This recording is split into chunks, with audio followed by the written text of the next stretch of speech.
కేంద్ర మంత్రి కిషన్ రెడ్డి, మాజీ మంత్రి కేటీఆర్ ఇద్దరూ రాష్ట్ర అభివృద్ధికి నిరోధకులని సీఎం రేవంత్ రెడ్డి ఆరోపించారు. మంత్రులతో కలిసి హైదరాబాద్లో మీడియాతో మాట్లాడిన సీఎం మెట్రో విస్తరణ, రీజనల్ రింగ్ రోడ్డు, గోదావరి జలాల తరలింపు సహా అనేక ప్రాజెక్టులను అడ్డుకుంటున్నారని మండిపడ్డారు. టోపీ వ్యాఖ్యలు బండి సంజయ్ భావదారిద్ర్యానికి నిదర్శనమని విమర్శించారు. ప్రతి ఎన్నిక తమ పనితీరుకు పరీక్షగానే భావిస్తామన్న రేవంత్ రెడ్డి జూబ్లీహిల్స్లో అభివృద్ధి కోసం కాంగ్రెస్కు మద్దతివ్వాలని కోరారు.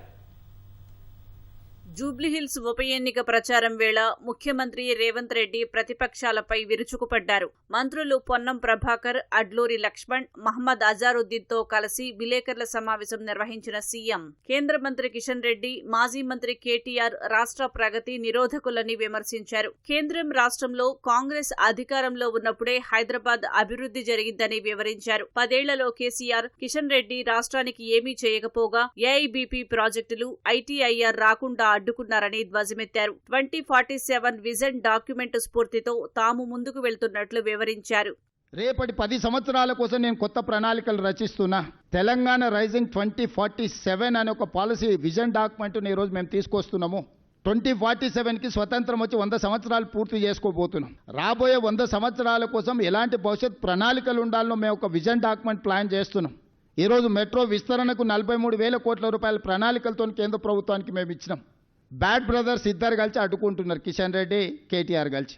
ఈ బ్యాడ్ బ్రదర్స్ ఇద్దరు మెట్రో విస్తరణను అడ్డుకుంటున్నారు, మూసి ప్రక్షాళనను అడ్డుకుంటున్నారు, రీజనల్ రింగ్ రోడ్డును అడ్డుకుంటున్నారు, ఫ్యూచర్ సిటీని అడ్డుకుంటున్నారు. మేము ఈరోజు గోదావరి జలాలు 20 టీఎంసీలు నగరానికి తేవాలంటే వాటిని అడ్డుకుంటారు. హైదరాబాద్లో కట్టాలనుకున్న ఫ్లైఓవర్లు కానీ, అండర్ పాస్లు కానీ, ఎలివేటెడ్ కారిడార్లను అడ్డుకుంటారు. మైనారిటీ ఓట్ల కోసం సీఎం రేవంత్ రెడ్డి టోపీ పెట్టుకున్నారన్న కేంద్ర మంత్రి బండి సంజయ్ విమర్శలను ముఖ్యమంత్రి తిప్పికొట్టారు. సర్వమత సమ్మేళనం అన్నది కాంగ్రెస్ విధానమన్న సీఎం తనకు ఏ మతం పట్ల వివక్ష లేదని స్పష్టం చేశారు. ప్రధాని మోదీ సైతం వివిధ రాష్ట్రాలకు వెళ్లినప్పుడు అక్కడి సంప్రదాయాలకు అనుగుణంగా టోపీలు పెట్టుకున్నారని గుర్తు చేశారు. ఇప్పుడు నేను అనేది ఏంటంటే, నరేంద్ర మోడీ గారే టోపీ పెట్టుకున్నారు. ఆ ఫోటోలు నేను పంపిస్తా. మొదట నరేంద్ర మోడీ గారి విధానం ఏందో చెప్పమని. తెలంగాణ రాష్ట్ర ముఖ్యమంత్రిగా అన్ని మతాలను, అన్ని కులాలను సమానంగా చూడడం నా బాధ్యత. వారి ఉద్దేశంలో ముస్లిం మైనారిటీలు ఈ దేశంలోనే ఉండొద్దు అని వాళ్ళ ఉంటే వాళ్ళ భావదారిద్ర్యం అది. బండి సంజయ్ గారి ఆలోచనలనే లోపం ఉన్నది. నేను తెలవకుండానో అవసరానికో టోపీ పెట్టుకోలే, చాలాసార్లు టోపీ పెట్టుకున్నా. మైనారిటీల దగ్గరికి వెళ్ళినప్పుడు వాళ్ళ మత సాంప్రదాయం ప్రకారం మనకి ఇచ్చినప్పుడు పెట్టుకుంటాం. మనం గుళ్ళో పూజకి వెళ్తాం. నేను మన శంకర మఠానికి వెళ్ళినా, అక్కడ సాంప్రదాయం ఏంది, నువ్వు పైన ఏం వేసుకోకూడదు, లుంగి కట్టుకోవాలి అన్నారు. మొత్తం షర్టు అన్నీ తీసేసి లుంగి కట్టుకొని ఆ సాంప్రదాయాన్ని గౌరవించిన. దానికి హిందూ మతతత్వవాది అంటారా? ఎక్కడికి వెళ్ళినప్పుడు ఆ మతాన్ని గౌరవించడం అనేది మన బాధ్యత. తప్పేముంది? సర్వమత సమ్మేళనమే మా ప్రభుత్వము. మేము ఒక మత వివక్ష అనేది మేము చూపించము. జూబ్లీహిల్స్ ఉప ఎన్నికలను ప్రభుత్వ పనితీరుకు రెఫరెండంగా భావిస్తారా అనే వ్యాఖ్యలను ముఖ్యమంత్రి ఖండించారు. ప్రతి ఎన్నికను పరీక్షగానే భావిస్తామన్న సీఎం ఓడిపోగానే ప్రజలకు దూరమైపోయే వ్యక్తిని కాదన్నారు. జూబ్లీహిల్స్ ఉప ఎన్నికలో ఖచ్చితంగా విజయం సాధిస్తామని విశ్వాసం వ్యక్తం చేశారు. ప్రతి ఎన్నిక మా ప్రభుత్వం యొక్క పనితనానికి పరీక్షనే. ప్రతి ఎన్నికల్లో వచ్చే ఫలితాలను గెలిచినా ఓడినా విశ్లేషించుకొని ఇంకా ఎట్లా బాగా పనిచేయాలి, పరిపాలన అందించాలి, పేదలకు సహాయం చేయాలనేదే మా ఆలోచన.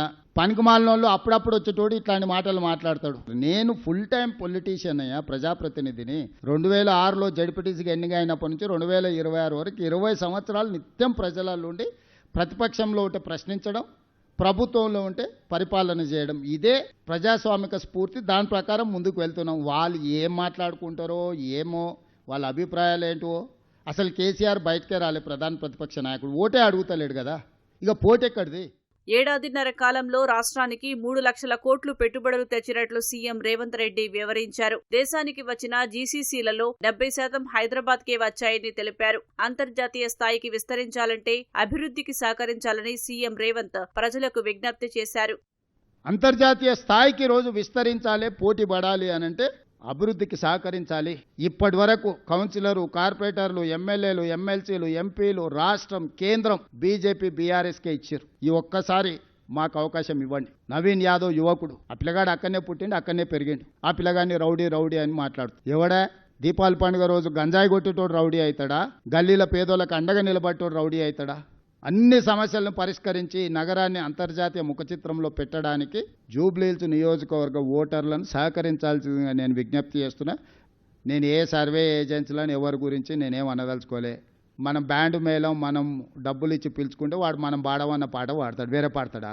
నిజం అబద్ధం ఏముంది? 14 తారీఖు నాడు ఈ సమయానికి మీకు తెలుస్తుంది, మాకు తెలుస్తుంది. బీఆర్ఎస్ను ఓడించండి, బీజేపీ డిపాజిట్ను గల్లంతు చేయండి. ఇది ఒక్కటే నా విజ్ఞప్తి. ఈ రెండే వాళ్ళిద్దరికి శిక్ష. ఈ 10 ఏళ్ళు సర్వనాశనం చేసినందుకు వాళ్ళు ఓడాలి, వీడి డిపాజిట్ పోవాలి. మాగంటి గోపీనాథ్ అంశాన్ని రాజకీయం చేయదలుచుకోలేదని ముఖ్యమంత్రి వ్యాఖ్యానించారు. బండి సంజయ్కు అనుమానం ఉంటే పోలీసులకు ఫిర్యాదు చేయాలని సూచించారు.